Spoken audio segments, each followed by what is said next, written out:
they decided to write this book, Exodus, which is the journey. It tells all about the central jurisdiction. Oh. It's a journey from the central jurisdiction and how we left from the central jurisdiction into the United Methodist Church that we're in now. And it's very good.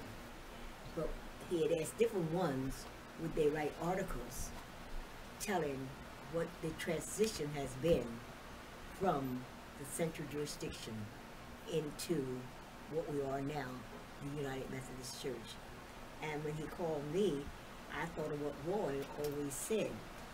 And Roy always said, we got what we asked for, but lost what we had. And it said the central jurisdiction and the United Methodist Church.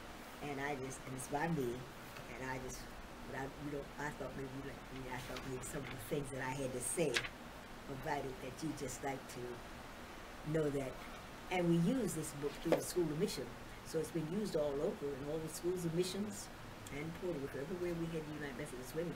So I don't know whether it's still on sale or not, but a lot of people have this book. As a result of the pastoral itinerancy and the need to spread out African American pastors, the bond and fellowship that had developed during the central jurisdictional period was lost and is almost extinct. In addition, African American pastors who had full clergy rights in the segregated central jurisdiction found that their credentials suffered in the United Church. And that was one thing that they always talked about. And those who were not formally educated were reduced to status of local pastors. And Roy always felt that we had some that were really not educated, were excellent ministers. But you see, they lost their positions as soon as that happened. And that was one thing I talked about. Then I talked about myself, what had happened to me. And I also told him in here that the first time I was elected to Attorney General Conference, I was the only African American selected. The committee was debating about providing me a single room when a white female delegate spoke up and volunteered to be my roommate.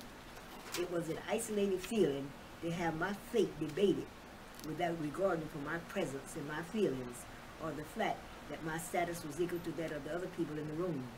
The woman who volunteered and I continued to be roommates each time I was elected because of our personal choice and our commitment to each other. That's how I would feel sitting there and they debating, but because I was only black woman like that.